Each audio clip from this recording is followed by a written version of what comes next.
Homo sapiens! Today I'll be taking you through a journey through the macroscopic world, which is everything ginormous, from galaxies to the entire universe. Let's begin with an average human, 171 centimeters tall. That's the average height. Hello! If we zoom out a little bit, we can see the world's shortest skyscraper, which is unfortunately only 12 meters tall. The story? Well, a businessman tricked the construction people into building a skyscraper only 12 meters tall. And then compared to this, we can see the world's tallest skyscraper, the Burj Khalifa in Dubai. It's absolutely massive. 830 meters tall. That's like really, really high. But this height is dwarfed by the height of the tallest land mountain on Earth, Mount Everest, which is 8,800 meters tall, plus or minus a few hundred meters. We can see the world's smallest country, which is Vatican City. It has city in the name, but it's not actually a city. And then we can see the world's largest country, which is, of course, Russia. Zoom out and we can see the entire Earth. And then zoom out way more, we can see the orbit of the moon. It's not perfectly circular, it's like an oval shape. The average distance between the Earth and the moon is so large, in fact, that you can fit all the planets in the solar system, including Pluto, side by side, put them side by side, and you still have space between the Earth and the moon, a few thousand kilometers. That's crazy. If we zoom out even more, we can see the orbit of the inner planets and the sun. The sun is massive. Saying that is an understatement. In fact, the sun is so massive that if you add up all the mass inside of the solar system, except for the sun, like the planets, all of the asteroids, all of the meteors, comets, if you add that all up, it would only make 0.01% of the entire solar system's mass. So that would mean the sun is 99.99% of the whole mass of the solar system. If we zoom out way more, because the solar system is huge, we can see the Oort cloud, O. This marks the end of the solar system. It's a sphere of interstellar dust that constantly circulates around it.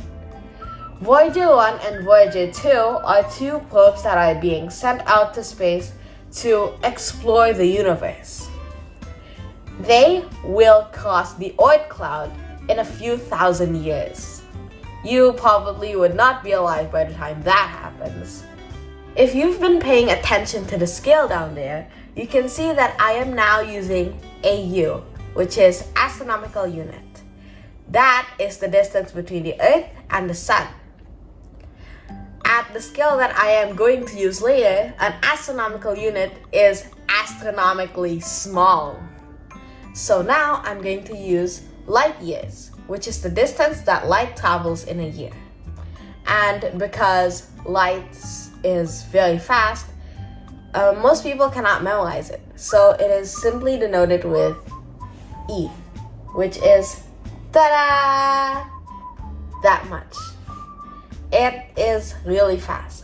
And it's traveling in years. So that times 365 days, and this, how many seconds in a year? That many seconds in a year. So that times that many seconds. That's so far. It is very small compared to the size of the universe, because our closest star, that's not the sun, which is Proxima Centauri, is 4 light years away. 4 times that speed times that many seconds. That's really far. If we zoom out from there, we can see our massive neighborhood, which is the Milky Way galaxy. And if we zoom in into the middle of the Milky Way galaxy, we can see everything that holds it together, which is a massive black hole called Sagittarius A. If we zoom out from the Milky Way galaxy and go further into space, we can see our closest interstellar neighbor, which is the Andromeda Galaxy. Scientists predict that the Andromeda Galaxy will crash into the Milky Way galaxy in many billions of years, and it will form a new galaxy called the Andromeda Way Galaxy, or the Milkdromeda Galaxy. The black holes at the center of both galaxies will fuse and make a large elliptical galaxy. If we zoom out way past the Andromeda Galaxy and the Milky Way Galaxy, we can see our local group, which is basically a group of galaxies. If we zoom out past our local group, we can see the galactic neighborhood, also known as the supercluster. Past the supercluster, we can see the Boo-Ooties void. The Boo-Ooties, not the Booties void, the Boo-Ooties void. This is a massive, void in space that is filled with nothing. It's one of the largest nothings that we've seen. It is the largest nothing. It's the largest something that is nothing. Confusing, right? Past that, we can zoom out and see the Hercules Great Wall. It is a massive, absolutely gigantic collection of galaxies floating around in deep space. Past this, we can see the observable universe.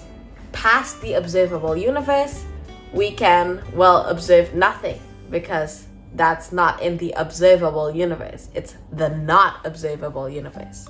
We don't really know what's past the observable universe, because everything that's gone past that limit is just gone to us. The light decays way too fast for us to receive it. Okay, thank you for taking a journey with me throughout the macroscopic world. Goodbye!